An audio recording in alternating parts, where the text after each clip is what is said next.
Okay, how's it going, guys? This is Wanda.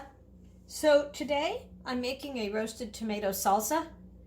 I just got tired of buying salsa at the store all the time and trying different brands, and it was just never exactly what I wanted, and I'm trying to get something closer to restaurant quality. So I've got a great recipe here. I'll have it up for you guys. And what I'm doing right now is I'm getting all of my vegetables ready. We're gonna use a dozen Roma tomatoes and we're cutting them up into chunks. And we've got, I'd say about 6 cloves of garlic there. I've got 2 jalapenos. And I've got a couple of white onions that I quartered. First, we're gonna put these amazing tomatoes on here. Now, I don't know if y'all know, but it's December, not the best time of year to be buying tomatoes, but all the more December when you need a taste of the summer, little chips and salsa. And I'm not eating these raw, so it should be okay. This looks like it might be too many for this tray because I need to get the other guys on there, so let me see what happens because we want to make sure we get the onions on here. And everything that we're putting on here, you got to get it kind of nestled in. You don't want it sitting up on the top because it's the tomatoes that you want roasted. We're going to be doing these in the broiler.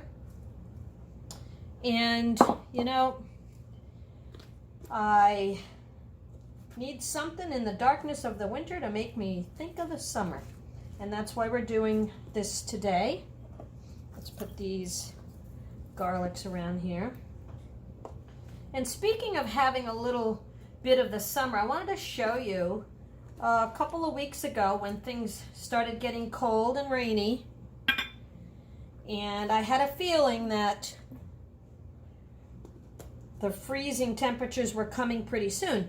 So I went out to the last of the garden cherry tomatoes and I cut off the whole branch where there was still a good amount of tomatoes on there, and I brought them in the house and I put them in a tray, and I wanted you guys to see they are ripening in my kitchen very slowly. I have them up on a top shelf over here near the window, and these were all these little green hand grenade things. See, I harvested the whole branch and they were all green. Look at that. And now they're all turning red. So we do have tomatoes in winter. That's kind of cool. I suppose if I put them in the basement where it's cold, it might have taken them even longer to, quote, ripen. But I just wanted to show you that. You can pick them green, and there are ways to pick the big green ones too. As long as they don't touch each other, they're going to be pretty good. Okay, so now I am going to put just a little tiny bit of oil on these just because I love olive oil. And it kind of helps with the roasting. And then we're going to put our salt from the Salt Lake, because that's the best kind of salt there is the one full of minerals. Okay, we are going to broil this.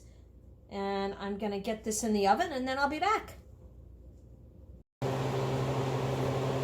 wanted to show you guys real quick what this looked like in its process. Okay, this is after about 13 minutes, and I don't know if you can see the liquid down in there running around. So what you want to do is, as it's broiling,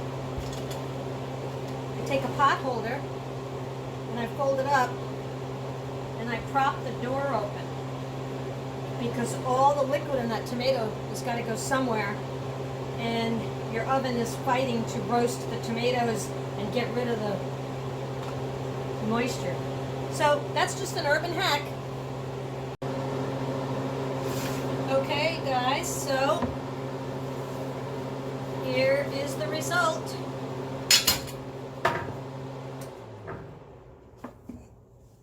And you can see everything is nice and roasted and toasty, and the jalapenos are all roasted, and That's going to have a really nice char flavor in the salsa.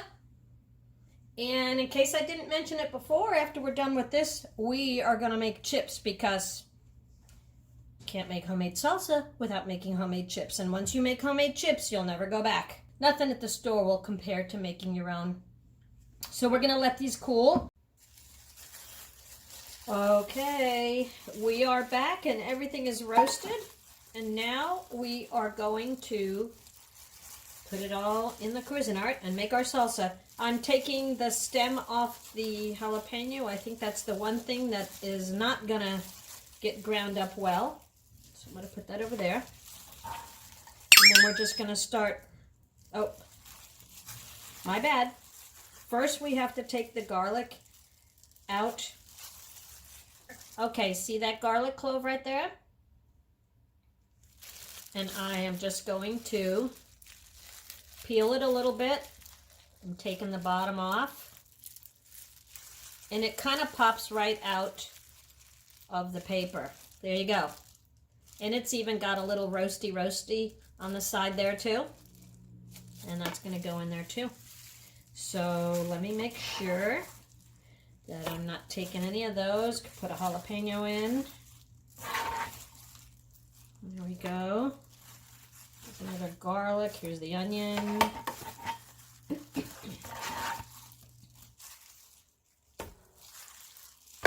Let's look around, make sure we don't. There's another garlic. Okay. Let's start with that much and see what happens. Okay. Put this over there. And then I'm going to put the lid on.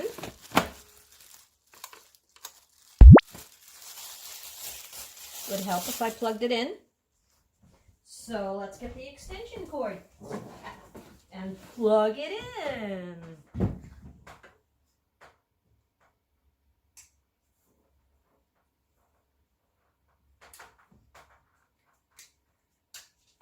Okay, here we go.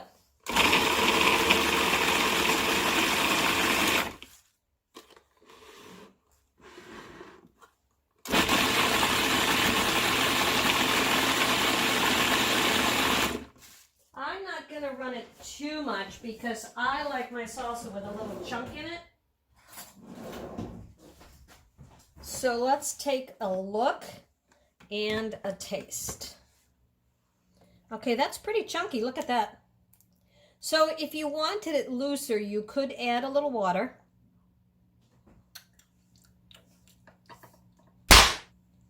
I think that needs some salt. Okay, I think that's good. And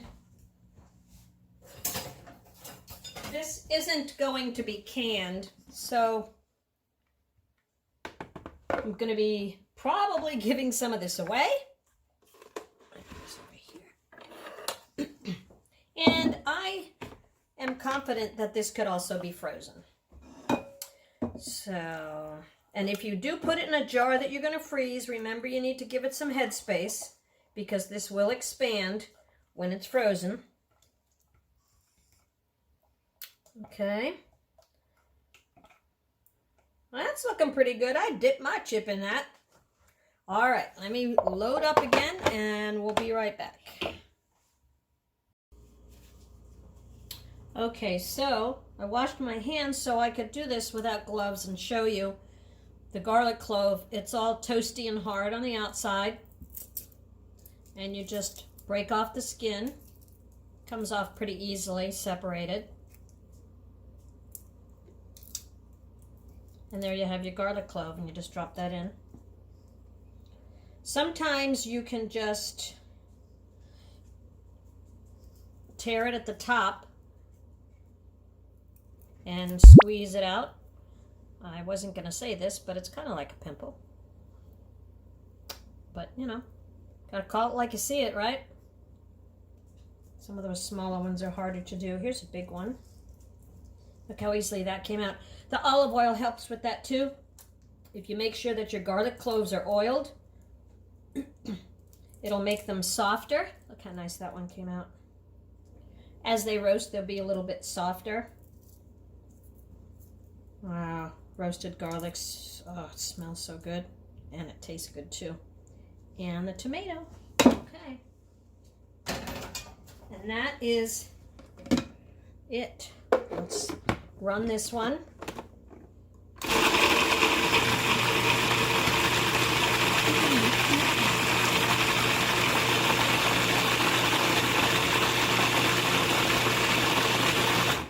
All right, let's see what this looks like.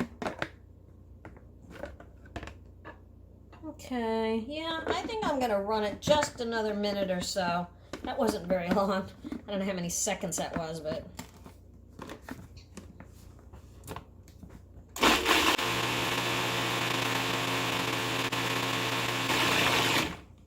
Okay, I think that'll do it. And I'm gonna put this over here in the bowl.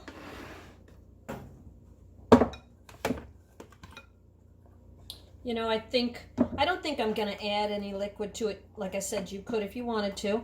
But, you know, when I dip my chip and I pull it back out of the salsa, I want something on that chip.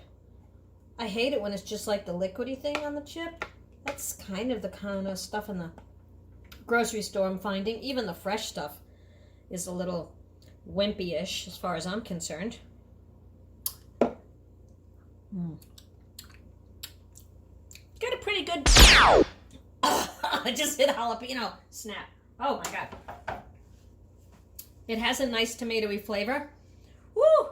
Ha! I'm gonna need a beer before I have that with some chippies. Okay, I'm gonna go get some jars. Hold on just a sec. Alrighty, boys and girls, let's get this salsa in the jar. And then, like I had mentioned, I'm gonna make some chips. So I think I will record it for you, if you would like that. I'm telling you, it is one of the most requested things from my kids and my friends and my catering clients. There is nothing like homemade chips, and they're so easy. Yeah, you have to stay on the stove and deep fry some stuff, but man, so easy. Okay, we got just a little over 2 pints there, I guess. 2.5 pints. I'm gonna put the lids on that, and then we're gonna talk about the chips. Okay, so I wanted to say a few more things about the salsa and make a confession. I forgot to flavor it up while it was still in the Cuisinart. So I poured it out of the jars and put it back in the Cuisinart. And I put salt until it tasted good to me. And then, you ready for this secret? Whenever you have a tomato sauce that's a little twangy, a couple spoons of sugar. Yeah, sugar does great things for tomatoes, especially tomatoes that maybe aren't the ripest. You know, the ripe ones in summer, you don't need to add sugar to them. But the winter tomato, yeah, you need to dress that lady up. Okay, so that's what I did. I got this sugar, salt, mixed it, put it back in the jars. Oh, and then I realized I hadn't put the cilantro in. So, and I think that the sauce needs a little something to pop. So I'm going to go chop this up and stir it in there. And then we'll be ready to make some chips. Oh, and while I have you, my son said that at the end of every video, I'm supposed to tell you to like and subscribe. Ding! You'd think I didn't teach that kid any manners at all, but you don't tell your friends what to do. You ask them nicely. So please, if you like this video, subscribe to my channel. Oh, and if you wouldn't mind, leave a comment or two about what you liked, what you want me to cook next, or make, or say something about. We'd really appreciate hearing from you. Okay, so we're still here with the salsa. I wanted to tell you what I was doing because I want you to have a success in making this recipe. So I decided I couldn't chop the cilantro small enough, or maybe it was that I didn't feel like it. And so I put the cilantro in the Cuisinart, which I had already washed and dried, thank you. And then I added 2 jars of the salsa that we made. And I had about a cup of the chopped up tomatoes that didn't fit on the pan that are fresh. And I put them in here. And I think, and then I just whirled it all up, and I think it really made a nice flavor addition. So now, I think this is the 3rd time we're loading these jars. But I could be wrong. Let me see. And we probably are going to fill that other jar now since I added the tomatoes. And I want to get this done. Don't drop. I want to get this out of here so I can make the chippies. Yeah, ever since I've had grandkids, I can never call them chips anymore. They're chippies. And that's the way that goes. Okay, much better salsa. I'm not going to say I was being a perfection nerd about it, but I do have my particulars when it comes to food. Okay, now I think the salsa is done. But after we get some chips, I'm going to come back and we're going to dip, and we'll see. Okay.